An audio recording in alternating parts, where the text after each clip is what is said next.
ẹbí Adeleke ambition ẹbí wọn ni agbájé lówó bàbá ẹ lóògùn àǹfààní mọ̀lẹ́bí wọn nìkan ní fa ẹni ó bá jẹ lábẹ́ kínní kan ní ọmọ gbé ń sílé. So the earlier the better táwa já tá ń jà tá ń para wa nítorí olóṣèlú tá a bá jára sinmi. So fọ́nrán ọ̀hún gbàgbóró kan lẹ́yìn fọ́nrán ọ̀hún òun náà ni gómìnà Démọ́lá Adélékè bọ́ síta gbangba wọ́n sọ̀rọ̀ wọ́n ní ẹni ó bá ṣe tẹ́nìkan ò ṣe rí bójú olúwa rẹ̀ bá rí ní tójú ẹnìkan ò rí rí kò sí ní tó burú mbẹ̀. wọ́n ní sẹ́nétọ̀ Adénígbà Fádàùnsí pé wọn ò yẹ lẹ́ni tó yẹ kó sì wà láàrin ìgboro wọ́n yẹ kíjọba ó ti mú wọn tì mọ́lé kọ́lọ́pàá ó ti. Now àwọn ọlọ́pàá ti wá gbé ìgbésẹ̀ akin lo and behold torí wọ́n ti invite Senator Fádàùnsí bí ròyìn tó tẹ̀mí lọ́wọ́ bá jó òótọ́ ni mo sì mọ̀ wípé àwa ìhèrà débi pàmò wílé tí ọlọ́mọ nínú káàkiri iléeṣẹ́ ọlọ́pàá ti invite Senator Adénígbà Fádàùnsí.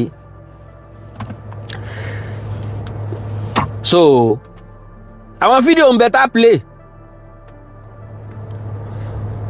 now n tó tún wá jẹ́ bànújẹ́ ọkàn ò ní pé mo tó rí àtẹ̀jáde látọ̀dọ̀ ẹgbẹ́ òṣèlú All Progressives Congress. ìkan wọn kọ́kọ́ fi tako Démọ́lá Adélékè wọ́n ní you like moral right to call for Fádàùnsí's arrest over doctored statement. wọ́n ná doctor statement yẹn ni ẹgbẹ́ òṣèlú APC àtẹ̀ntì ń pàpilẹ̀kọ. ìbéèrè ni pé ṣé ẹ nírònú ṣé ẹ ronú dáadáa ṣé ẹ láròjinlẹ̀. gbogbo àwa tá ń gbọ́ gbogbo àwa tá ń wo ikọ́ ló mọ̀ gọ̀ báwọn ọmọ ẹgbẹ́ yín bá gọ̀ tóṣèlú dí wọn lójú tó dí wọn létí tó fọ́ wọn lójú tí wọn ọmọ tọ́tọ́ yàtọ̀ sí ti ọ̀tọ̀ mọ́. Lo and behold àwa ìsọmọ ẹgbẹ́ òṣèlú kankan Démọ́lá lọ wọlé à ń bọ̀ lọ wọlé mi ò jẹ́ lábẹ́ kankan nu wọn. So ẹni tí ọ̀dẹ̀ yánilówó tí ọ̀dánilóko òwò kò lè pe ní lárunwó.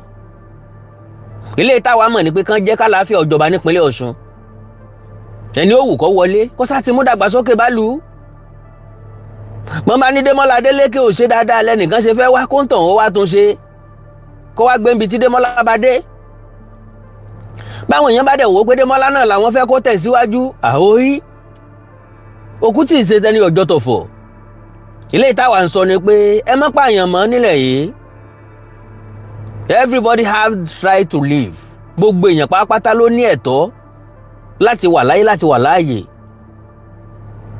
So now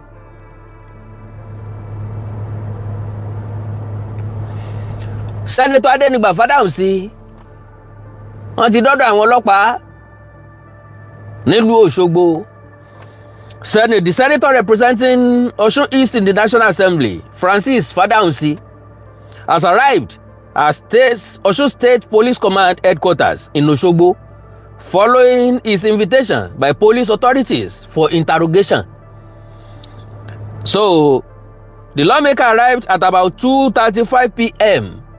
lọ́sàn-án iná wọ́n débẹ̀ in the company of the Commissioner of Police in charge of Election and Security, Samuel Irali. ọlọ́pàá ló tún sìn wọ́n lọ Commissioner. It will be recalled that father was done by the Osun State Police Command over a viral threat to kill ACORD members ahead of the state gubernatorial election. Ngbà tó di senator bá ń sọ wípé àwọn ọ̀gbẹ́ àfẹ́ gbọ́ ACORD kankan bì kan ṣẹ́nu ìlú kan wà tó jẹ́ pé pátì kan ṣoṣo ló dominate ibẹ̀. ẹ̀dẹ̀ tí Démọ́lá Adélékè ti wá ọ̀pọ̀lọpọ̀ ọmọ ẹgbẹ́ òṣèlú APC ló kún bẹ̀ wọ́n ń campaign wọ́n ṣe tó wù wọ́n bẹ̀ ẹnìyàn kò dí wọn lọ́wọ́. So báwo lẹgbẹ́ òṣèlú kan ṣe wọ́n sọ pé òun ló ní ìlú kan àwọn tó kù ò gbọ́dọ̀ dún mọ́? Is that democracy? ṣé democracy náà nù àbí democracy? sáwọn aṣíwájú náà ní sáwọn leaders lélẹ̀ àbí dealers nínú ìlú tó wà tó ti gbọ́dọ̀ sòótọ́ ọ̀rọ̀? What kind of ìlú is this? Nbo láti get it wrong. Wo ni? Senator pẹ̀lú èjì bàbá jáde mọ́ sọ̀rọ̀ ẹ̀bẹ̀ jáde. Ẹ pa wọ́n ni. Àtọmọ ẹgbẹ́ òṣèlú All Progressive Congress, àtọmọ ẹgbẹ́ òṣèlú Accord. Èwo ni sọmọ Ìjẹ̀ṣà nù wọn? Kí Jẹ̀ṣà ọmọ pa Jẹ̀ṣà. Láìsógun ìlú sílùú, láìsógun orílẹ̀-èdè sórílẹ̀-èdè. Ní dìsẹ́mù ìlú torí pé orúkọ ẹgbẹ́ òṣèlú pín wáyà sọ́tọ̀. Ká wá sọ wípé tó torí pé ọmọ ẹgbẹ́ òṣèlú kan ló ṣe nǹkan fọ́mọ ẹgbẹ́ òṣèlú wa, a gbọ́dọ̀ dájọ́ fún, wọ́n gbọ́dọ̀ pa ni, nǹkan tó gbọ́dọ̀ ṣẹlẹ̀ sí lélẹ́yìí. Does that make any sense to anybody? It will be recalled that Fadamsi was summoned by the Osun State Police Command over a viral threat to kill Accord members ahead of the state gubernatorial election. The police invitation follows the outrage on social media over the senator's comment, instructing all Progressive Congress APC supporters to kill members of the rival Accord party. Láti máa pa ọmọ ẹgbẹ́ òṣèlú Accord. In a letter dated August 11, 2025 and signed by the Commissioner of Police Election in Osun State, Samuel Etafu Etali, a rally, Fadamsi was ordered to report to the State Criminal Investigation Department, SCID, in Osogbo on Wednesday, August 12, Oninani, at 11 a.m. Ṣùgbọ́n past 2 ní bàbá tó lọ. According to Cable, the letter stated that the police invited Senator Fadamsi to clarify the circumstances surrounding the statements allegedly made during an APC campaign in Ilesha on Tuesday. So, in the video, the lawmaker was captured in a viral video telling his supporters that members of the Accord party should be paying if encountered ahead of Saturday's in Osun governorship election. Ẹ ti gbọ́n bí tí senator ti ń sọ wípé kódà kí wọ́n mú káàdì ìdìbò dání, everybody has the right láti dìbò nígbà tó wù wọ́n, fẹ́ni tó wù wọ́n lọ́jọ́ election. Ṣé má kó wá sínú jìnnìjìnnì, ẹ má kó wá sínú dààmú. Ṣẹ́yìn gbọ́ fídíò yẹn bó ti jẹ́ pé mo ti package already tẹ́lẹ̀tẹ́lẹ̀.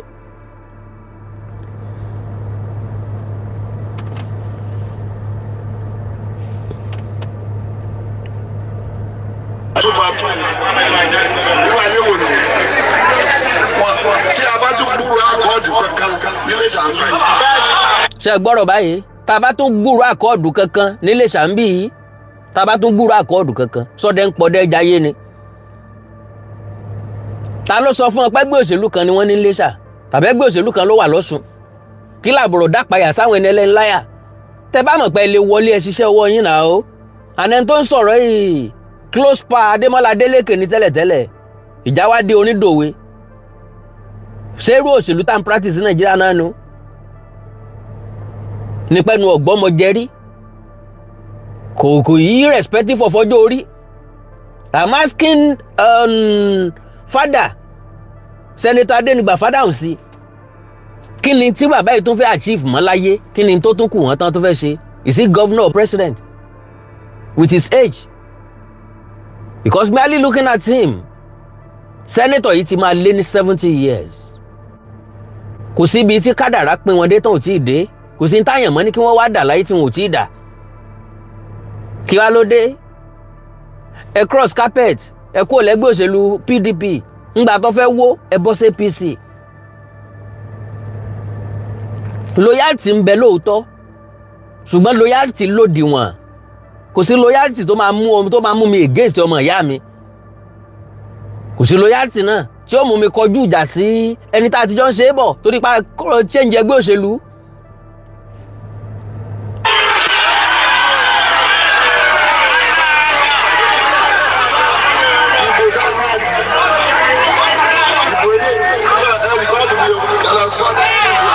Ẹgbọ́n tó sọ o, ìbò tá a máa di ilé òun ṣe ẹ rìkọ́ọ̀dù mi ò ká ẹ lọ sọ, ó dẹ̀ dínà ẹ̀. Nígbà tí ṣe ohun Ọ̀kínbalóye ń béèrè lọ́wọ́ ẹ̀, gbogbo fídíò máa play.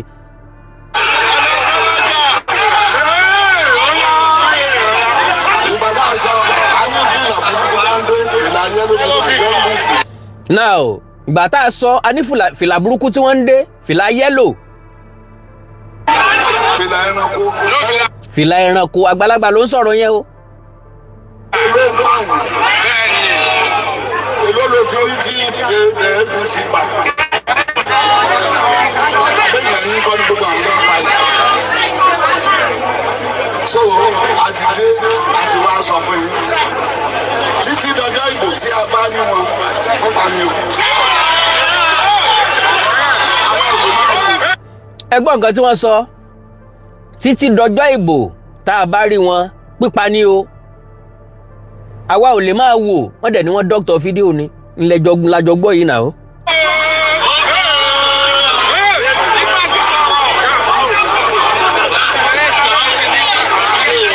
kábíyèsí ó bá pe gbogbo àwọn tó ń kéde wá bẹ́ẹ̀. tó bá dọjọ́ ìbò tá a bá rí wọn pípa ní o àwa ò lè máa wò. ẹ gbọ́rọ̀ lẹ́nu sẹ́nẹ́tọ̀ àbí alright lẹ́yìn eléyìí làtẹ̀jáde jáde pápápá mo fẹ́ ṣe press statement 12th August 2026 you lack moral right to call for Fadamsi's arrest over doctor statement. Senator Fadamsi sọ wípé ìgbà táwọn sọ̀rọ̀ ọ̀rọ̀ táwọn sọ lé 30 minutes kí ló dé tó jẹ́ pé ibẹ̀ yẹn nìkan làwọn èèyàn yọ ibi tán fẹ́ lò náà yọ ibi tó wúlò náà yọ ibi tẹ́ ẹ ti sọ̀rọ̀ tó tako òfin ibi tẹ́ ẹ ti sọ̀rọ̀ tó jẹnu lọ náà ni wọ́n post. a ní láti gbọ́ the rest 30 minutes a need láti gbọ́. so Osun APC lampoons Adeleke. The Osun State Charter of All Progressive Congress APC has pointedly told the state governor Ademola Adeleke, who is seeking re-election under the Accord Party, that he lacks moral right to call for the arrest of Senator Francis Fadamsi. àti ẹ̀wà mọ́ntọ́ mọ́ lórílẹ̀‐èdè yìí àmọ́ntọ́ right àmọ́ntọ́ tọ̀nà àmọ́ntọ́ yásọ àmọ́ntí ọ̀yásọ àmọ́ntọ́ wetí gbà mílẹ̀ tí ò betí mu. We just talk anyhow. Okay. Under the Accord Party, that he lacks moral right to call for the arrest of Senator Francis Fadamsi, representing the Osun East Senatorial District of the state, over a doctor statement attributed to him, which was glaringly out of context. Níbi gbogbo alájọ ń gbọ́ kí wá ní gọ́ọ̀mẹ̀ntì kí ni iléeṣẹ́ ọlọ́pàá kí ni wọ́n invite Senator Fadamsi sí. The state chapter of the Accord Party has been making a fuss over the out of context statement credited to the federal lawmaker that the APC members should kill the members of Accord Party. In as much as we as a party do not support jungle justice for whatever reason, but we are stating equivocally that the accusation of the Accord Party functionaries in this regard was born out of the desperation of the players of the relatively unknown political party to act maliciously against the highly respected and peace-loving federal lawmaker under the guise of playing politics. We all heard him. This is not a matter of playing politics. Mo ti ń gbọ́ nísìn báwọn èèyàn kan kàn déédéé máa wọlé àwọn èèyàn kan wọ́n dẹ̀ déédéé gbé wọn lọ a sì ní mọ láríjàbí tí wọ́n gbé wọn lọ ó ti lé lóṣù. Demola Adeleke ṣẹ̀ṣẹ̀ confirm nínú fídíò tí mo máa padà play fún yín wípé àwọn èèkàn nínú ẹgbẹ́ òṣèlú Accord ní làwọn ọlọ́pàá wá arrest wọ́n sì gbé wọn lọ Àbújá wọn ò dẹ̀ ní release wọn títí di Monday lẹ́yìn tán bá sọ result. Irú òṣèlú wo la wá ń practice ńbo la ń lọ gangan kí là ń bá káàkiri lórí ẹ̀mí tí ò tó lè mọ́ dọ̀la lórí ẹ̀mí tá a lágbára lórí ẹ̀ lórí ẹ̀mí tá tó jẹ́ pé àwa gangan ò lè sọ pé báyìí ni yóò ṣe dúró dà. Okay o. Based on an address of a press conference on the non-issue by the ongoing governor Ademola Adeleke on Tuesday, it was crystal clear that the governor and his co-travelers are still nursing the pain of the defection of Senator Fadamsi from People's Democratic Party. Now, bẹ́ẹ̀ bá sọ pé Demola Adeleke náà sí torí pé Senator Fadamsi kúrò nínú Accord Party. Gbóyèga Oyètọ́lá sóhun náà sí pé Demola Adeleke fẹ̀yìn ẹ̀ janlẹ̀ so tá a bá ń ta ká máa tọ́ kọ́ mọ́ bá dẹ́ran àpádànù.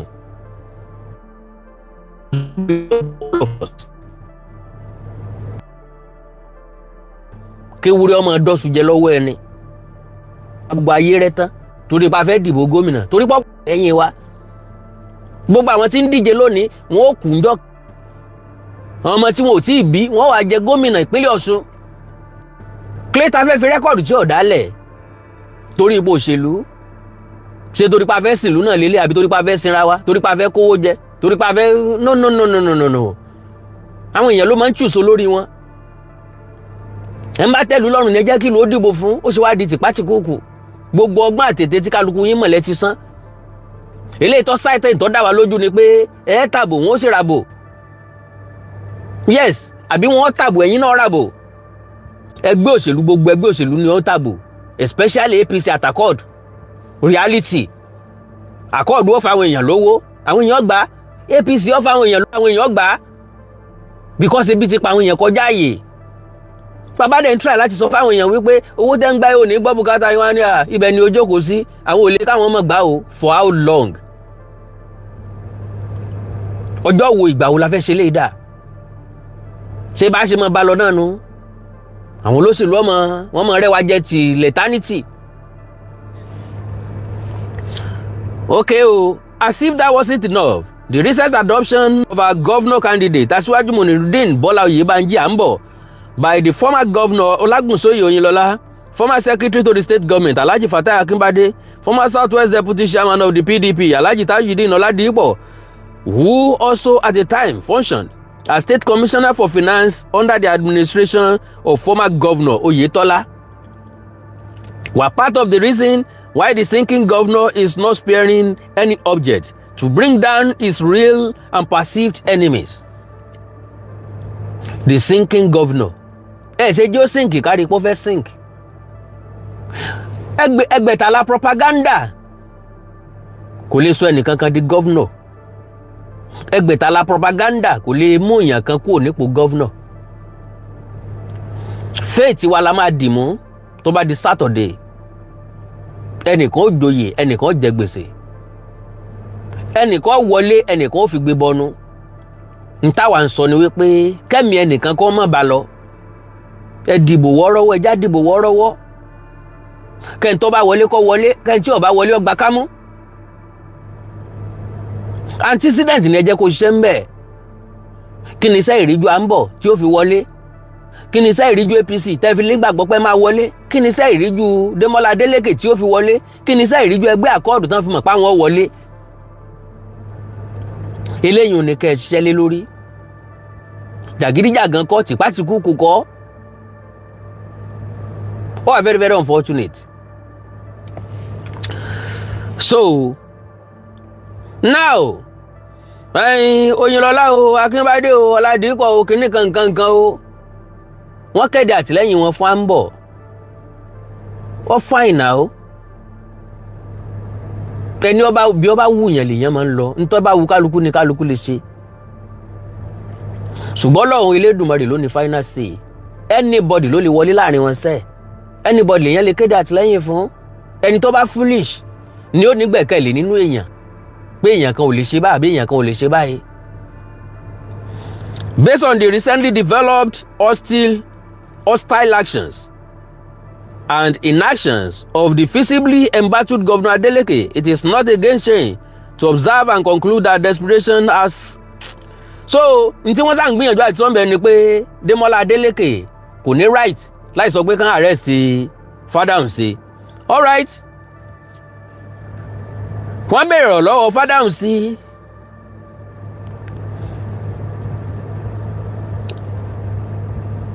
o all right ẹ já kọ́ gbọ́rọ̀ lẹ́nu Démọ́lá Adélékè.